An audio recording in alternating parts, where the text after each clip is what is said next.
It's almost like surreal to me, as I said. And it's like unbelievable that I am able to come back after 43 years. Once I stepped in Kitbog again, I remember every detail of my experience there. And it's so amazing. So amazing.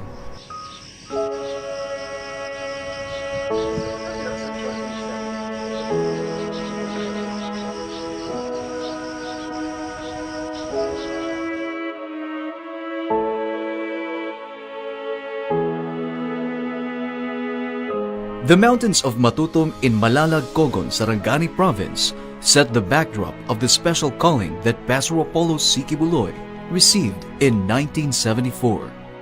The Almighty Father spoke to him in Kitbog as he tarried there for a year. He was led to make a very important decision that is relevant to the salvation of humanity today.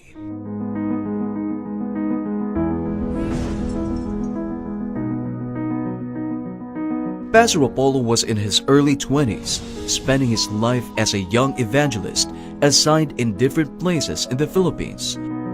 He just arrived from Seoul, South Korea, where he heard an audible voice, Gamiton Taka. This experience was monumental in the activation of his calling as the appointed son.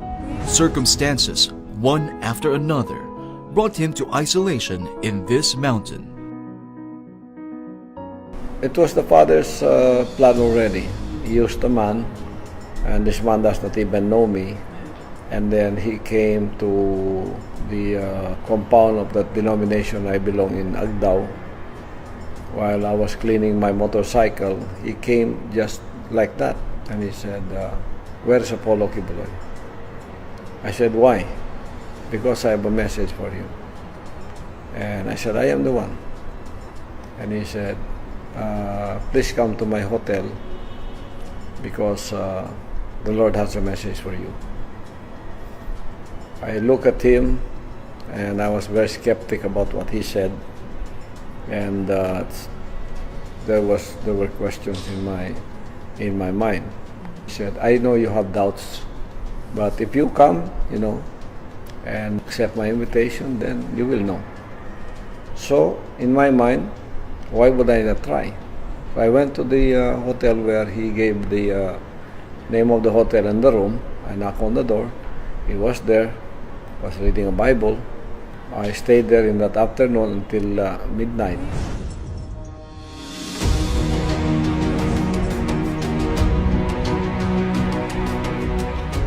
Until midnight came, and he prayed, and then he slept. I know the time was like 11:57, and then I was looking up at the ceiling. My eyes were open, and all of a sudden the scene was changed. I don't know how it happened. What I saw was an open heaven, stars above, like when you stare at the sky in midnight where there is no moon, and the stars shone brightly. There was one prominent star there that caught my attention. It got bigger and bigger, going towards me, until it became a hand holding a bronze cauldron being shown to me from side to side. And the voice said, "This is bronze." On the other side was written in English, "Strive to rhyme for unity." And on the other side was written something that was told to me that I cannot divulge to anyone. Until now. I woke up, and all of a sudden I saw the clock, it was already 12. It just took like more than 2 minutes for that vision to happen. I did not tell him. It was just in me. I got very curious. But after a while, the curiosity was gone. I thought to myself that maybe it's just a passing breath, He said the government gave me a ministry to the IPs. So I have a schedule to go to like the IPs of Malalag, Cogon. the place was not visited by any other before. It so happened that it is Kitbog.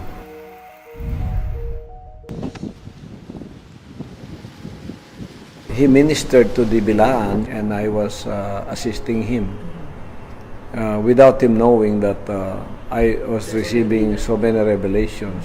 That was the beginning of Father's orchestration in letting me go up to that mountain. That is the Father's will, and that is where He brought me, and that is where I heard for 1 year the Father's calling became very apparent in my life, that He was the one really calling me. All doubts erased, nothing more of that denominational tie was left. It was all cut off. And I know in my heart that there is a really calling Father placed in my heart, relating that with the voice I heard in Korea before. So it all came back and were put together. And I knew without a doubt the Father has a calling for me.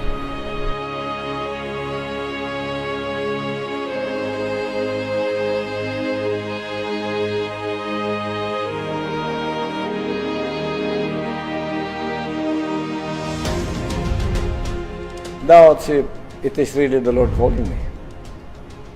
Doubts if I was not being deceived, because everybody said I was being deceived. Doubts of what is this, is this really true? Because I did not have this experience before. So all of those were solved, and many other things.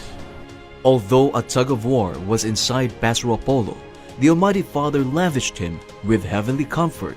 Each time he thought of giving up, there were always heavenly reminders, whispers from the Father that affirm his special calling.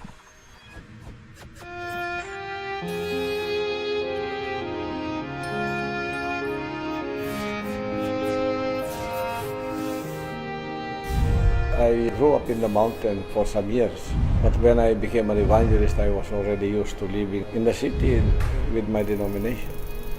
So I'm not really used in living in the mountains again like that mountain. I have to adjust to the distance and the way the people live, like they are out of civilization. So when you're used to living in the city already, you have to adjust to living in that kind of environment. Lonely, nothing to see, there's no lights, like in the city. I thought I was really a strong person. I found out there that I was not. I became very lonely, and I found myself trying to survive that kind of environment. But if it's not only for the Father dealing with me, and it was only me, I would not be able to survive there in those times. Pastor Apollo lived with these Lumads during his isolation in Kitbog. Aside from the gospel, he taught them ways of civilization. Murag wala kami makaila o unsay mga pulong sa Dios ana.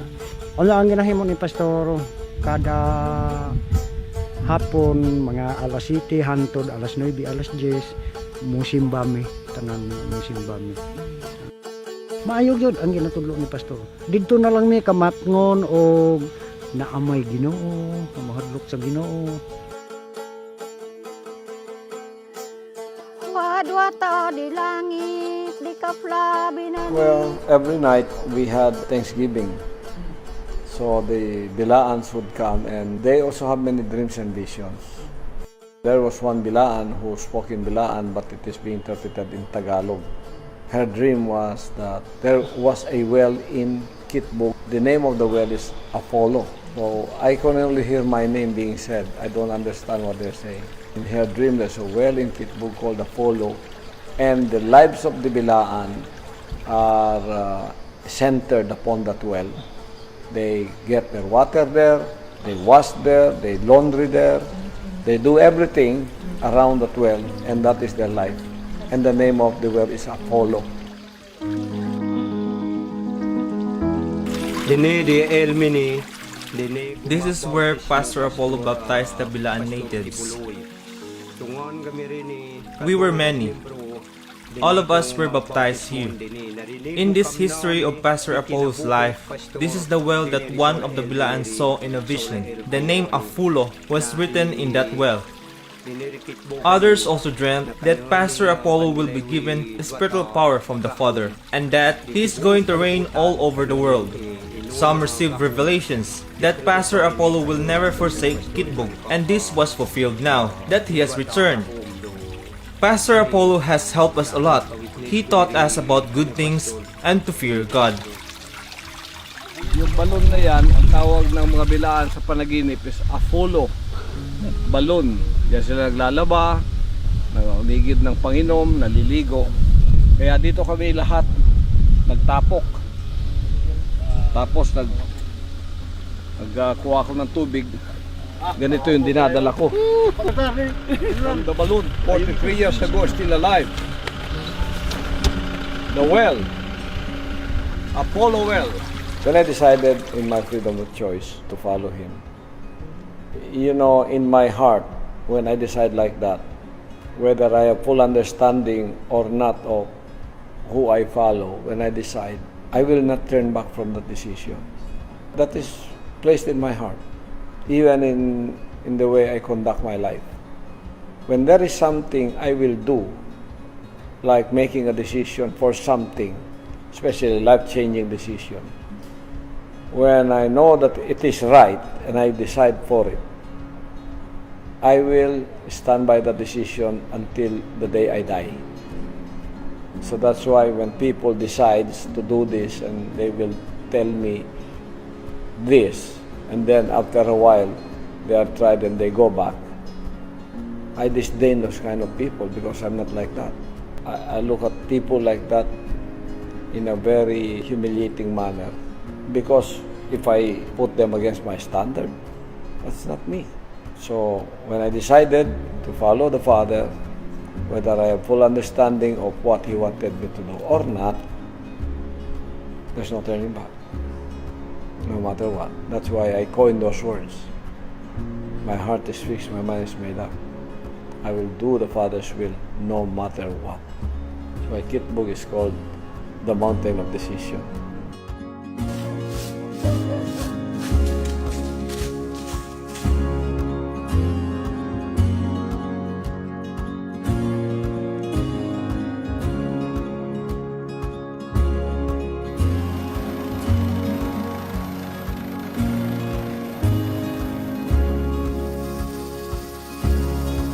I'm back after 42 years.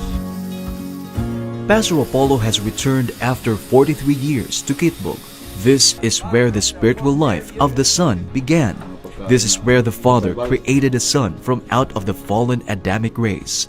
This is the wellspring of life, where one man was called and chosen for salvation in our generation today. When I was here for 1 year, the Father talked to me and started my spiritual new life. It was a random trip. The planned trip before, 2 years, 1 year ago, was really planned, but it was not the Father's will. So there were many kingdom citizens who were there waiting for me, but that was not yet the Father's will. Now it was only a random decision, and I was able to successfully go back at this time. So this is the Father's will.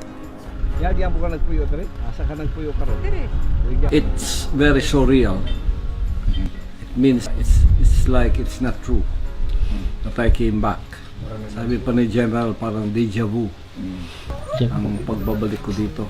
After 43 years, I stayed in this place for like a year, where all my questions were answered.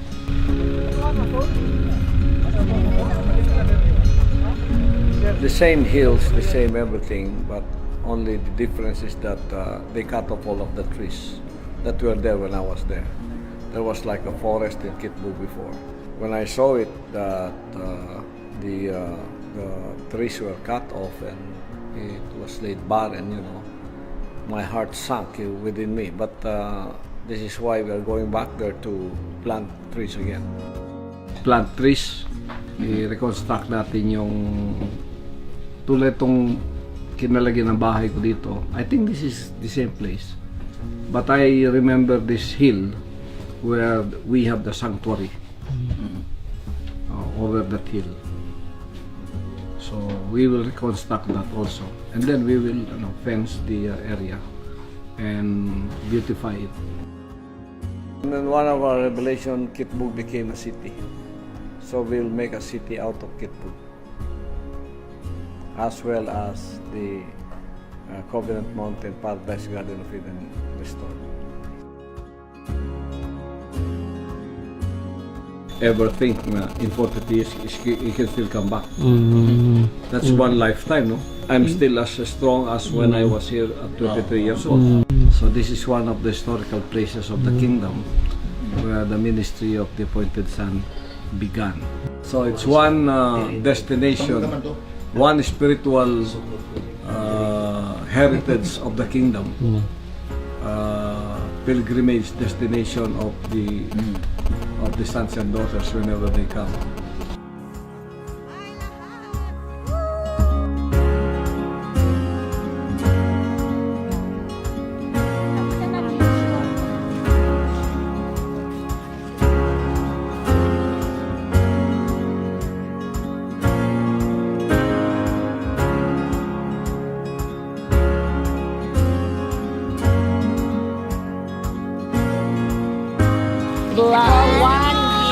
This well, Apollo. That means, Atinori? Yes. Apollo means water. Living water. Living water. Ang tanan nga makainom, dili na mauhaw.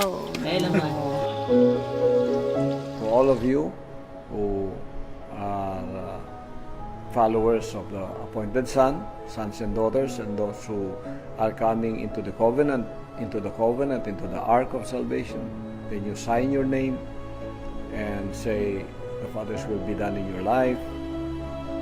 Then you will be given the spirit of obedience to the Father's will, just like me, to become sons and daughters, to inherit. You don't inherit heaven. You don't inherit what the Father has if you don't become a son and a daughter. And that's my ministry here today. You will learn of this, the spiritual historical events in the life of the Son, from the beginning of my calling to where we are today.